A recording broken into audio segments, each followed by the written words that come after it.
The first reactions for Thor Ragnarok are in. We've got to talk about it. What is up, YouTube? It's Josh. This is the Den of Nerds. Guys, we gotta talk Thor Ragnarok. And shout out real quick to Bikash Kumar, who got the nerd card question correct in my latest Dragon Ball Super video. You definitely know your stuff when it comes to Dragon Ball Super, so shout out to you. There will be another shout out at the end. There will be another nerd card question at the end of this video, and if you get it right, you could get a shout out in a future video. There were press screenings just a couple days ago, and although technically there's an embargo still where they're not allowed to give out specific details about the film, they pretty much all broke that and were telling about things that they liked about the movie. And so we get our first reactions from Thor Ragnarok. So they're overwhelmingly positive, but here's what I'm going to do. I'm going to talk about some of the positive aspects that people are saying is in the movie. Then I'm going to talk about some seeming negative things, and then maybe some concerns that I have going into the film, because although I'm super hype on Thor Ragnarok, there is something that kind of concerns me about the film, and some of the people in the press have kind of spoken to this fact and how it might divide audiences, and I'm hoping it's not too crazy and I can get behind it. But overall, people say that this movie is just really, really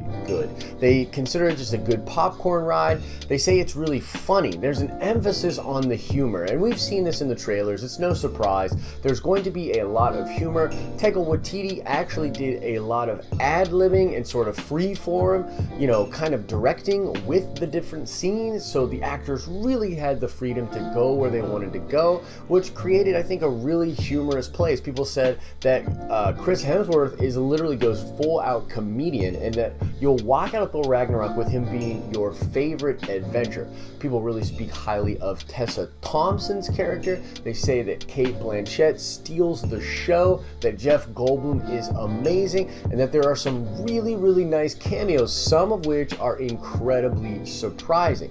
They also say that the visual effects are just mind-blowing, and that it's just such a nice spectacle, which, once again, we kind of get this vibe from the trailers, but you know, you never really know how the trailer stuff is going to translate into the actual picture, so it's good to hear that the visuals live up to the hype created by this marketing campaign. People say that when the action needs to be there and that when the stakes need to be serious, they are going to be serious, but overall, the tone of this film is actually going to be really, really humor. Now let's talk about some of the negative things. People said that while this movie is really, really good, it's not quite amazing, doesn't quite get to the place that some of the other MCU films get to.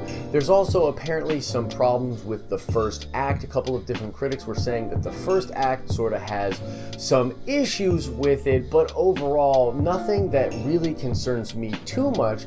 Although, and I guess I'll just get right into this, the thing that does concern me is perhaps this movie is a little bit too much on the humorous side.